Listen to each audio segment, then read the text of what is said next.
Hey everyone, welcome to this fast-paced vocabulary masterclass.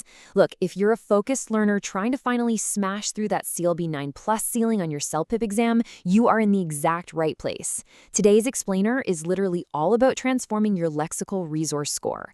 We're going to master 15 absolutely essential high-scoring prefix-based words, we're going bilingual, and we are diving deep into the real-world Canadian context. So let's just jump right in.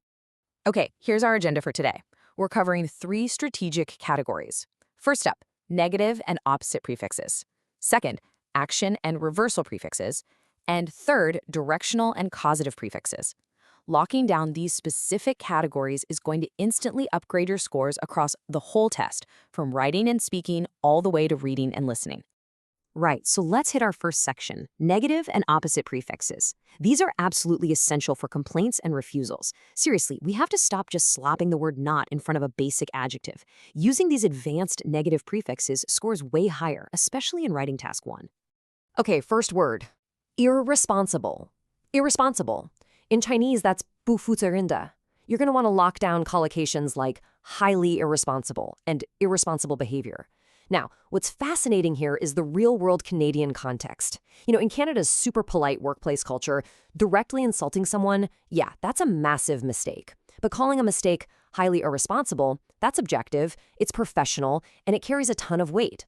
So drop this into writing task 1. Like if you're writing a complaint letter, you'd say something like, "It was highly irresponsible of the delivery driver to leave my package in the rain." Moving on to inaccurate.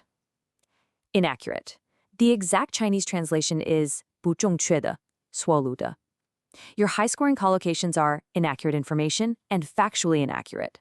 Canadians literally prefer this word over the super harsh, hey, you are wrong. If somebody messes up your utility bill or, I don't know, misinterprets your words, inaccurate is your golden ticket. The crucial strategy here is using this in writing task 1 for billing errors. You write something like, I am writing to point out an inaccurate meter reading. It's polite, but it gets the job done perfectly. Next up, we have inefficient. Inefficient, or in Chinese, 效率低下的. Definitely take a mental note of these pairings, highly inefficient and inefficient system. This is literally the perfect vocabulary to critique government services, public transit, or even clunky old appliances in your essays. In writing task 2, when you've got to argue against a current policy, this is totally your go-to word. You can just write, the current public transit system is highly inefficient and urgently needs an upgrade. Our fourth word is illogical. Illogical. The translation is 不合逻辑的,无条理的. The key collocation you really need to remember is completely illogical. This word brilliantly shows how to politely refute opinions in a Canadian academic or workplace setting. Target this directly for speaking task 7 when you need to express an opposing view. Like, instead of just saying, that's a bad idea, say something like, building a new highway through the nature reserve seems completely illogical. See how much better that sounds? Let's look at impatient. Impatient. This translates to 不耐烦的,急躁的. Your key collocations to memorize are grow impatient and impatient with. So Canadians really pride themselves on patiently waiting in line, right? Cleverly using impatient as a sort of self-reflective excuse works absolute wonders when you're making apologies. Definitely use this in speaking task 6. Tell the examiner, I sincerely apologize if I sounded a bit impatient on the phone earlier today. I'm telling you, it shows deep cultural fluency. Next is uneven. Uneven. The exact translation is 不平坦的,不均匀的. You'll want to use uneven surface or uneven distribution. This connects beautifully to a classic Canadian spring issue. The snow melts and just leaves behind these terrible potholes everywhere. If you get a writing task 1 asking you to report a safety hazard to City Hall, you've got to use this. Something like, I tripped and injured my ankle due to the uneven pavement on Main Street. Rounding out this section is illiterate. Illiterate. Translated as 文盲的,缺乏常识的. Keep a really close eye on these modern collocations, financially illiterate and computer illiterate. Here's the thing. In modern CELPIP readings, this almost never means someone who literally can't read books. It almost always refers to a lack of technical or financial skills. Expect to see this pop up in reading parts 3 or 4, especially in articles about seniors feeling, technologically illiterate when they're forced to use those new self-serve supermarket kiosks. All right, that brings us to our second category, action and reversal prefixes. These advanced verbs are great because they show the examiner your ability to describe specific actions, removals, and changes with crystal clarity.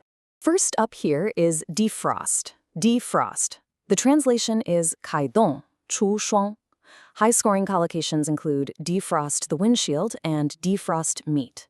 Listen, this is an absolutely crucial Canadian winter survival word. On a freezing January morning, you literally have to defrost your car before you can even think about driving. So, if you get speaking task 8 and need to describe a weird situation or some car trouble, you can say, I can't drive right now because the car's defrost function is completely broken. Next is disable. Disable. This means 使失去能力,使无效,禁用. The top collocations are disable an alarm and disabled parking. Canada has fantastic accessibility infrastructure, so you're going to hear about disabled access all the time. It's also huge in IT for turning off features. Use it in Speaking Task 6 to explain a tricky situation, like, unfortunately, the main elevator has been disabled for maintenance. Now, a massive power word is devalue. Devalue, translated as 贬值,降低低低价值. Your high-level collocations here are devalue property and currency devaluation. Real estate is literally a constant topic of conversation in Canada, so this is a brilliant asset for advanced arguments in writing task 2. If you're opposing, say, a nearby garbage dump in a community survey, you can argue that it will inevitably devalue the residential properties in our neighborhood. Let's check out unearth. Unearth, meaning 发掘,揭露,发现. The essential collocations are unearth the truth and unearth ancient artifacts. Note this down as a really high-level synonym for the word discover. You're going to frequently encounter this in reading Part 4 passages dealing with science, indigenous history, or archaeology, where researchers, unearth artifacts dating back thousands of years. Our last reversal prefix is disillusion. Disillusion. The exact translation is 使幻想破灭,使醒悟. The absolute must-know collocation here is become disillusioned with. This word is just everywhere in Canadian news media right now, particularly when talking about young people facing tough job markets or insanely high housing costs.